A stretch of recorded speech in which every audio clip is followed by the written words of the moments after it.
Okay, yes, you can start letting people in.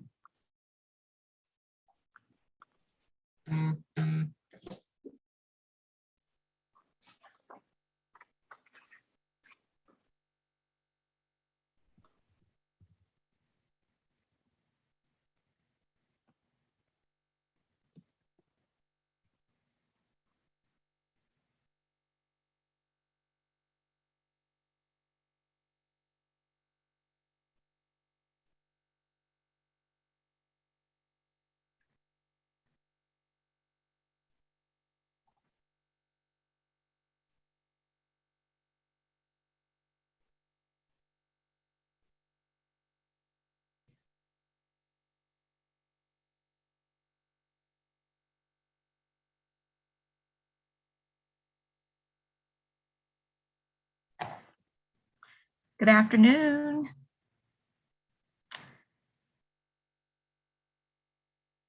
Going to get started in just 1 minute. We have people coming in. My name is Keely Gideon Taylor. I'll be co-hosting today with Tracy Thomas. And thank you for joining the Black Chamber's Wednesday Wisdom virtual session.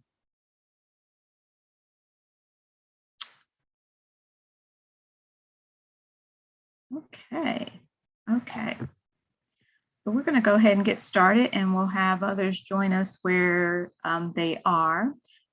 As I mentioned, my name is Keely Gideon Taylor. I chair the Resource Development and Special Events with the Black Chamber. Today, we are pleased to have the Everglades Foundation with us. Topic today is the America's Everglades, the importance of the Everglades restoration. We'll have presenting today Dr. Steve Davis. Dr. Steve Davis is the Everglades Foundation Chief Science Officer. A native of Ohio, he earned a PhD from Florida International University in 1999 with research in the Florida Bay and the coastal Everglades. He joined the Everglades Foundation in 2009 as a member of the science department and became a key voice in support of organizations' mission to restore the Everglades. So at this time, before I bring up Dr. Davis, I do want to share, we do invite you to turn your cameras on. We like to see our members' faces. We also ask you to stay muted.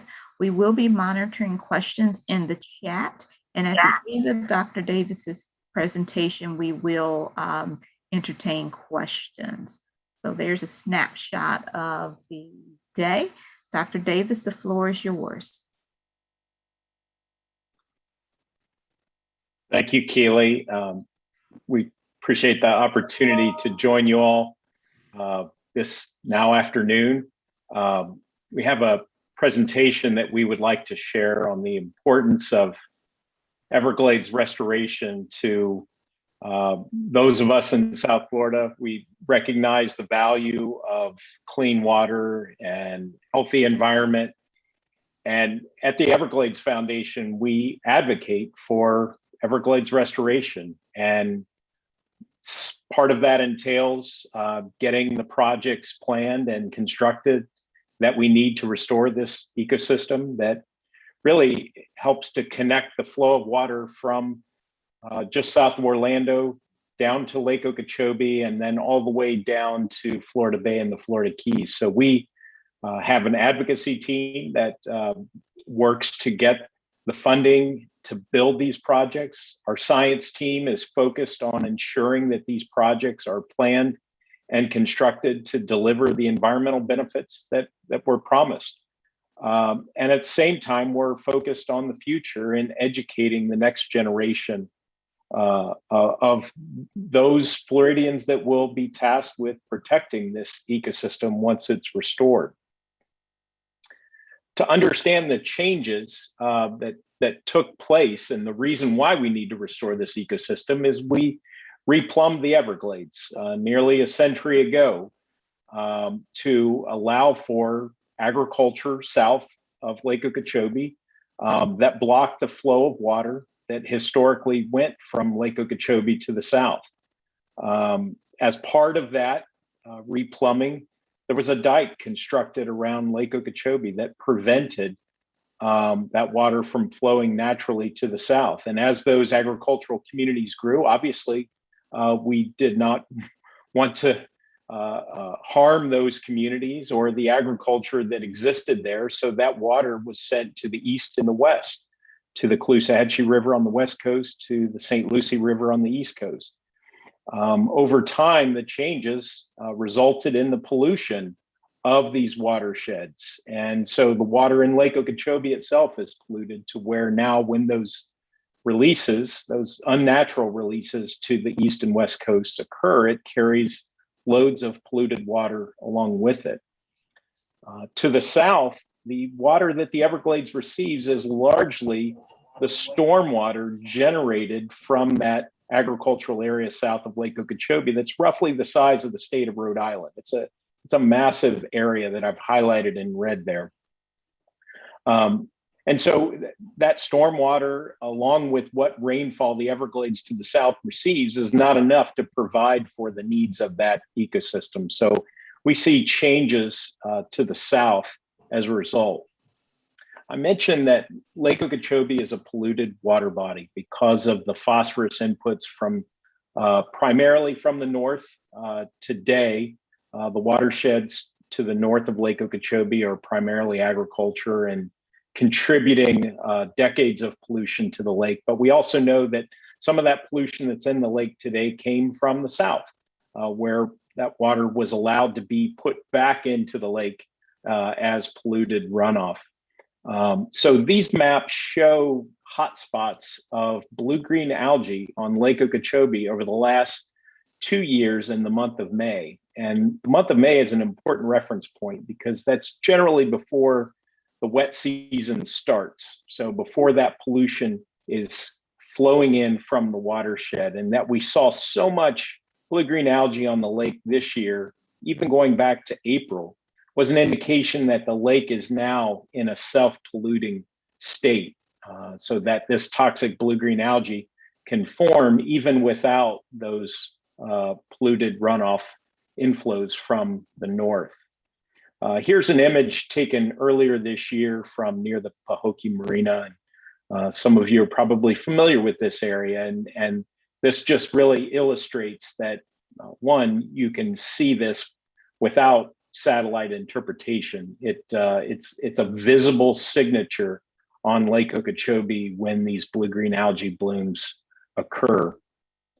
We also know that as these blooms intensify, they can become toxic and actually take on that blue-green color that this particular algae is known for. And obviously that it produces toxins, that it's harmful, leads to posting of signs from the Department of Health and other municipalities, ensuring that people limit their contact with that water because it can be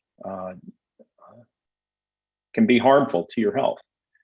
Now, when those releases are made to both coasts, so I showed those arrows going east and west earlier, this is the structure that releases water into the St. Lucie River on the East Coast. And you can see that very dark chocolate milk sort of color to that water. And that's a signature of that water coming out of the lake. And oftentimes there is algae that's mixed in it. And here's another image of the structure that directly releases water into that canal just upstream. And you can see here that trailing plume of blue-green algae making its way from the lake at the bottom portion of this image into the C-44 canal. And this is what it looks like on the West Coast when that plume of polluted lake water makes its way down towards Sanibel Island, which is in the background here. And we know that in the backwater areas where this pollution accumulates, it leads to these accumulations of blue-green algae that are visible on the surface. And you can see that here further upstream in the Caloosahatchee. You may have recalled the intense blue-green algae in the St. Lucie in 2016. We saw a pretty intense bloom of that along the Caloosahatchee near Fort Myers in 2018. That also coincided with a pretty intense red tide event on the West Coast. And we're learning that not only does these nutrients that really are derived from animal and human waste, but also agricultural fertilizers, it not only grows plants that they're intended to grow, but once they accumulate in our waterways, they fertilize the growth of algae. And these are microscopic plants in a sense, both red tide and blue-green algae. And I've got some microscopic images just to show what they look like. And the scale on both of these images at 10 micrometers gives you a sense of how big the red tide algae are relative to the blue-green algae. But also for relative scale, the width of a human hair is about 70 micrometers. So quite a bit larger than both of these microscopic algae. So again, these are very plant-like organisms that will thrive on nutrients as they run off our landscapes. And while red tide is a naturally forming event on the Florida shelf, we know that when these red tide events move closer inshore, and particularly around the sources of pollution running off our landscapes, and the Caloosahatchee during this period of 2018 to 2019 was a major source of pollution, we saw that area became a hotspot for red tide. This particular event also caught the attention of those of us on the East Coast because it got caught up in the loop current and wrapped around the Florida Keys and made its way up the East Coast. And again, these events, they don't discriminate if there are nutrient pollution sources running off our landscapes, whether it's fertilizers or septic or animal waste, they will take advantage of that and continue to thrive. And of course, our colleagues at Captains for Clean Water and other organizations documented the impacts that this had on fisheries, both within the estuaries with these small fish over here, but also very large fish washing up on the beaches due to the red tide itself. So these issues on our east and west coasts are really a direct result of the way we replumbed our water in South Florida, and also as a result of the legacy of that pollution over time. And to the south, because we're not getting enough fresh water from the lake, we see issues with water supplies for those of us who live along the lower East Coast. We experience more frequent and severe fires across the Everglades because it's simply too dry. And we run into issues in places like Florida Bay because of a lack of fresh water leads to excess salt levels in that estuary that lead to seagrass die-off. We also know that sea levels rising, and with reduced freshwater flows, the science tells us pretty clearly that that allows sea level rise and saltwater intrusion to penetrate even further into our coastal wetlands and into our aquifer. So the solution to this really is Everglades restoration. It's a collection of projects authorized by Congress in 2000, led by the Army Corps of Engineers at the federal level. The state agency is the South Florida Water Management District in charge of this. And the idea is that with this collection of projects, we can redirect the flow of water from Lake Okeechobee to the south. Now, I mentioned earlier that water is polluted, so it needs to be cleaned. And I'll talk about how we clean that water in a moment. But I want to talk about some recent achievements we've made in advancing Everglades restoration. And one is a project that actually predated this comprehensive plan, and that's the Kissimmee River Restoration Project. And that was just completed just a month and a half ago. So that project will help to restore the natural flow of water into the lake. It will also help to clean that water, in addition to providing habitat. Projects to the south, the Everglades Reservoir is under construction. This is a project, it might look small on this map, but that reservoir, along with a treatment marsh that will help to clean that water, is approximately the size of the island of Manhattan. So we're talking about a very large area that will help us restore a massive flow of clean water to the south.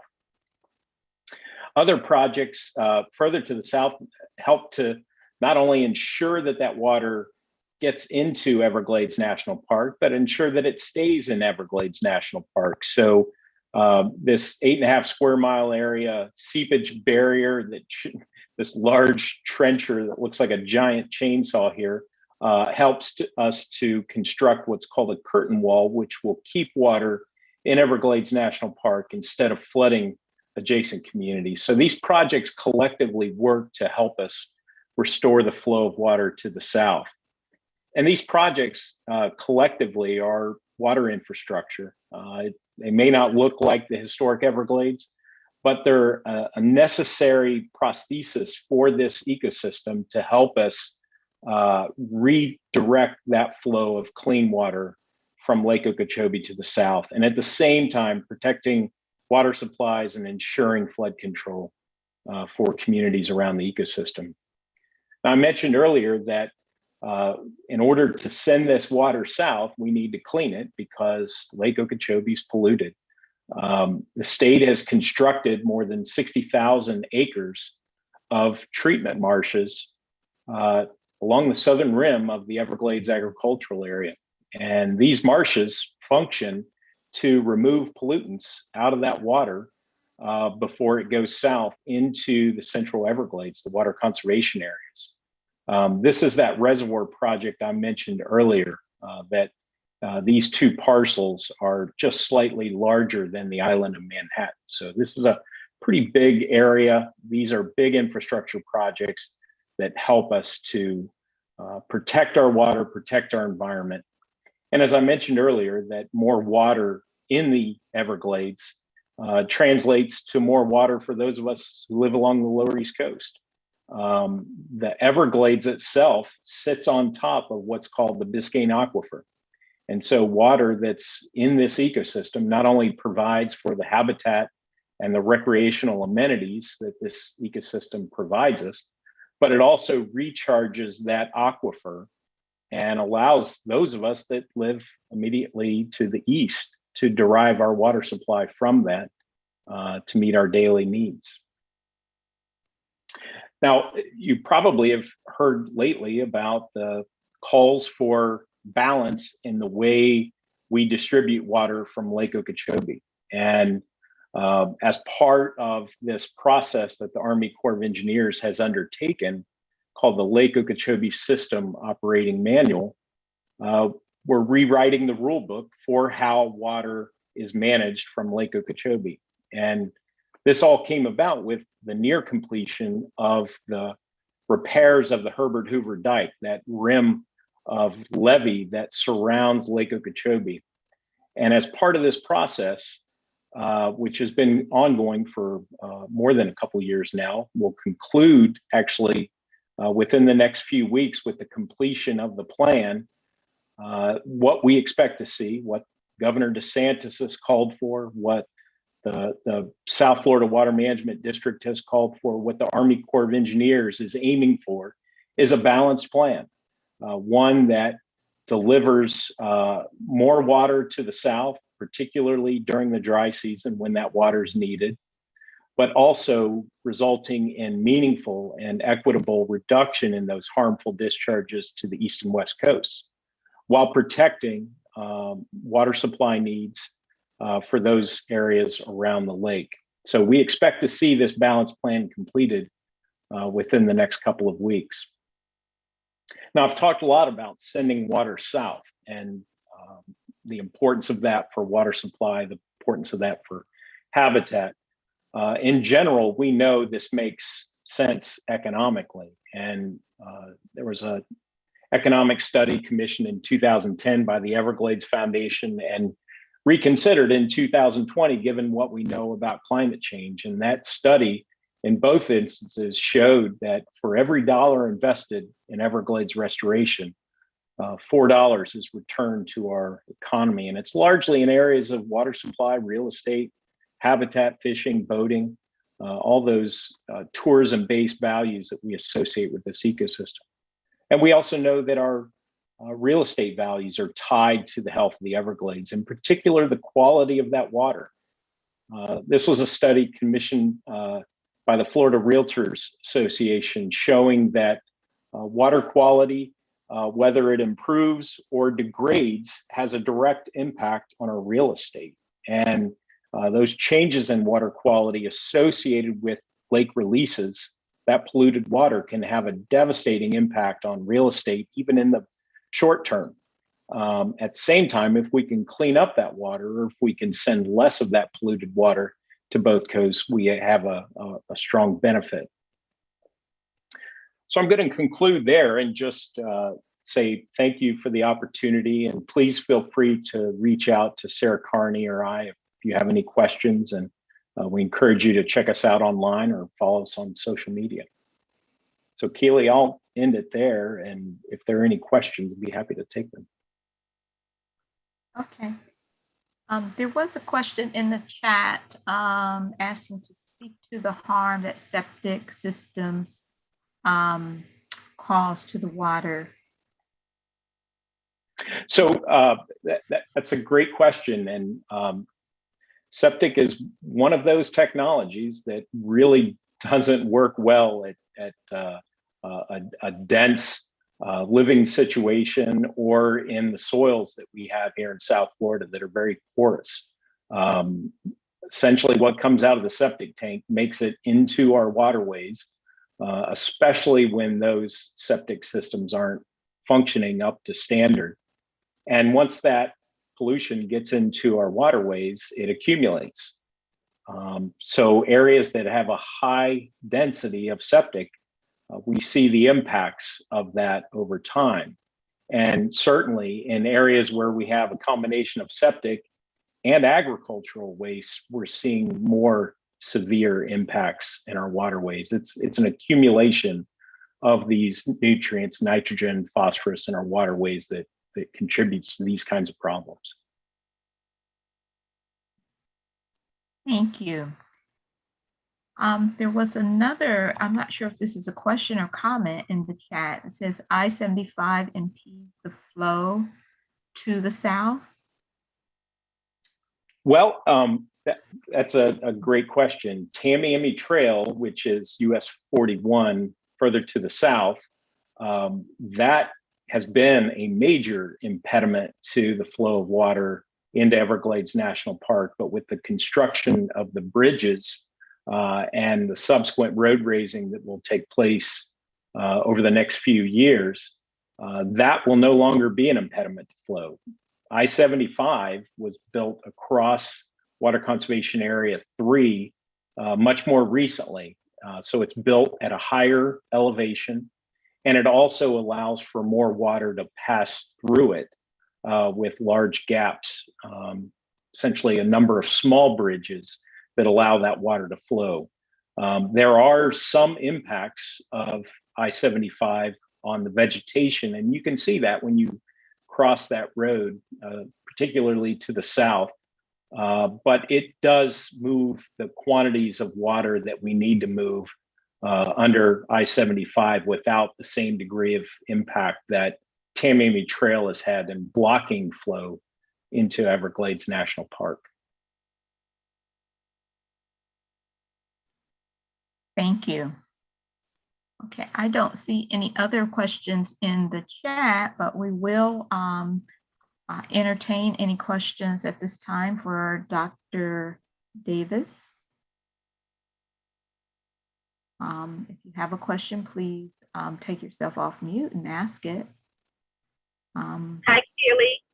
Hello, Tammy Jackson. How are you? I'm well. Thank you for allowing me an opportunity to participate. and Absolutely. listen to this wisdom as well as this opportunity to make comments. Right. Thanks so much for this presentation. It is very informative. However, I think it does leave out some of the historical impact as it relates to Everglades restoration.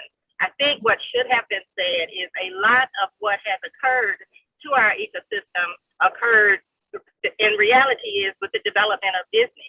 So with the development of Disney and all of the other development that has occurred in our community, we have had to alter the flow of the original waterway system from what it really was. With that, we've seen businesses, industries develop, we've seen communities develop, and with all of that comes pollution. And when we have these big rainfall events, all of that pollution eventually makes its way into the waterway. You know, a single drop of water on a leaf up in the Orlando area can eventually make its way down here in the Lake Okeechobee and southern region. So we do find that to be a problem with all of the development and everything of that nature making its way into the waterway, and that causes a considerable amount of pollution. The presenter was correct when he indicated that around the lake community, there is a lot of ag. And at one time, the practice was back pumping into Lake Okeechobee, but that practice has been eliminated for quite some time. There is no back pumping. So everything that is coming through to Lake Okeechobee is coming from northern flow. Coming from the north, flowing down south into the lake. And we're seeing that the pollution levels are elevated because it's not being treated prior to it coming into the lake. In addition, years ago, the Yellow Book was approved, and the Yellow Book indicated that we needed storage north, east, south, and west of Lake Okeechobee. But now you hear of all of this conversation about southern storage. Well, there needs to be storage on all levels, not just in the south. And then lastly, the lake communities, Belt Lake, Pahokee, South Bay, and other areas in that area are predominantly African American, Black, Caribbean. So there is a very big, diverse community there.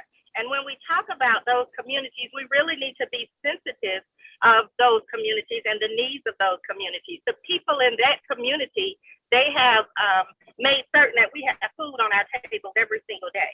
And when you talk about opportunities to harm their way of life, you talk about those opportunities that can harm our natural food supply here in our country.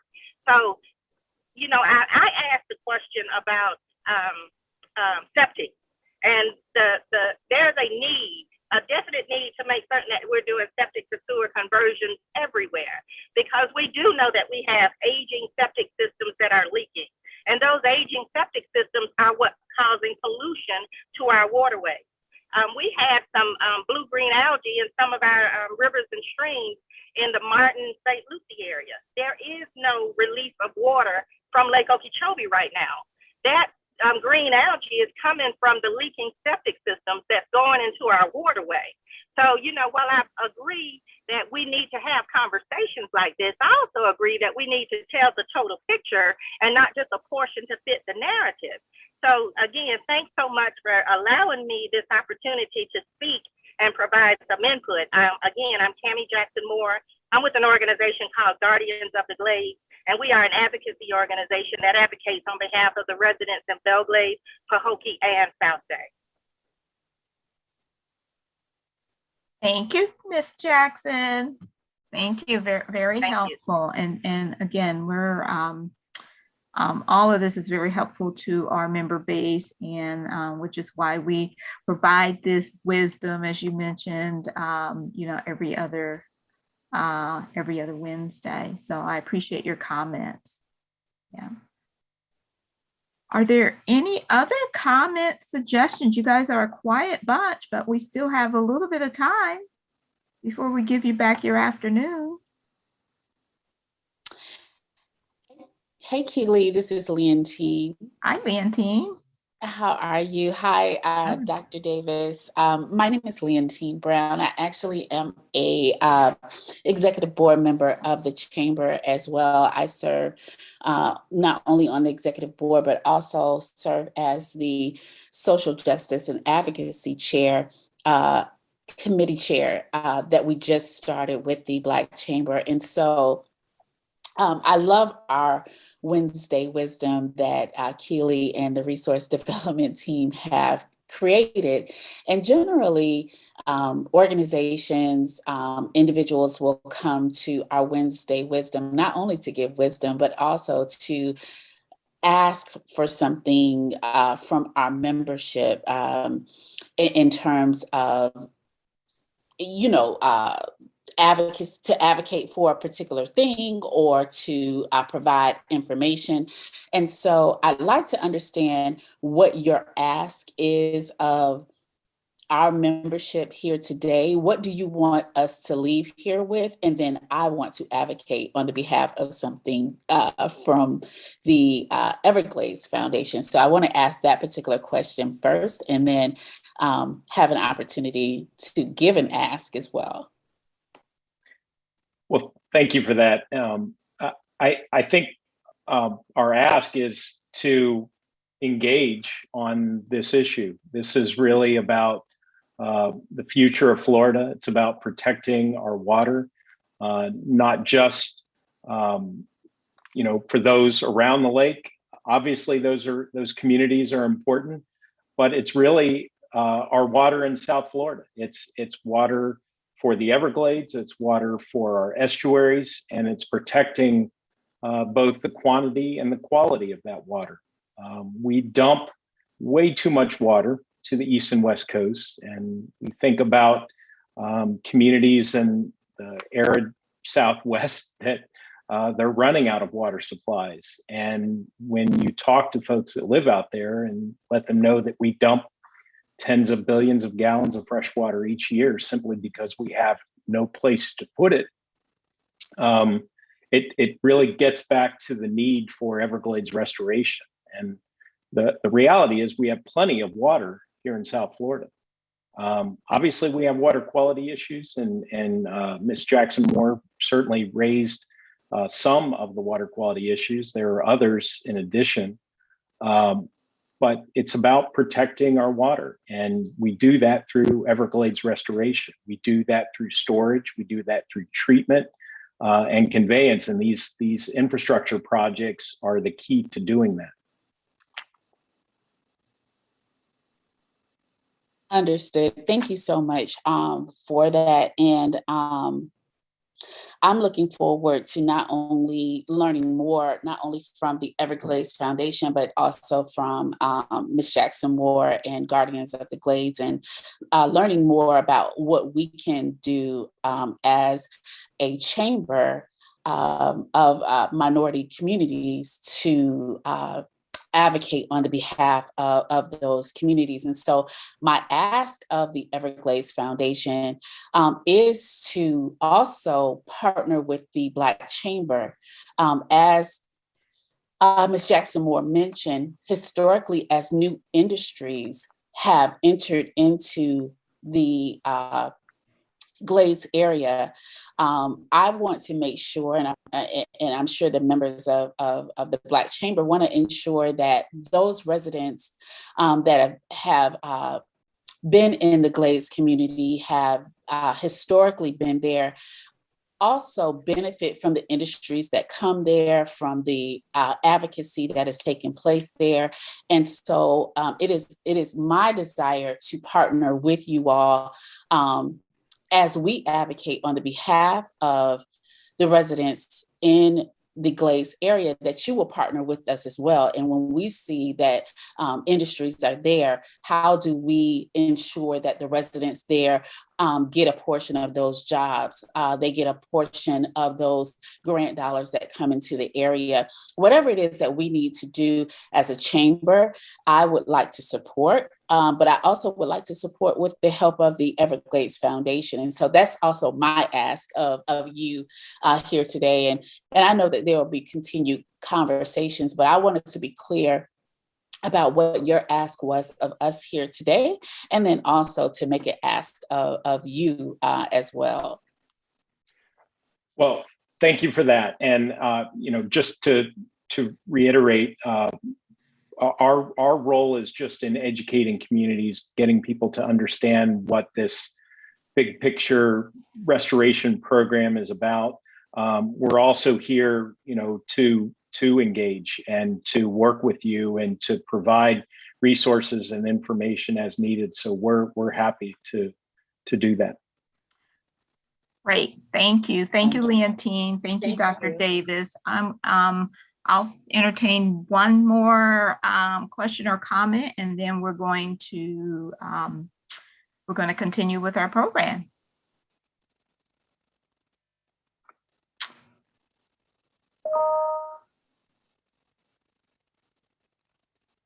Okay, hearing none.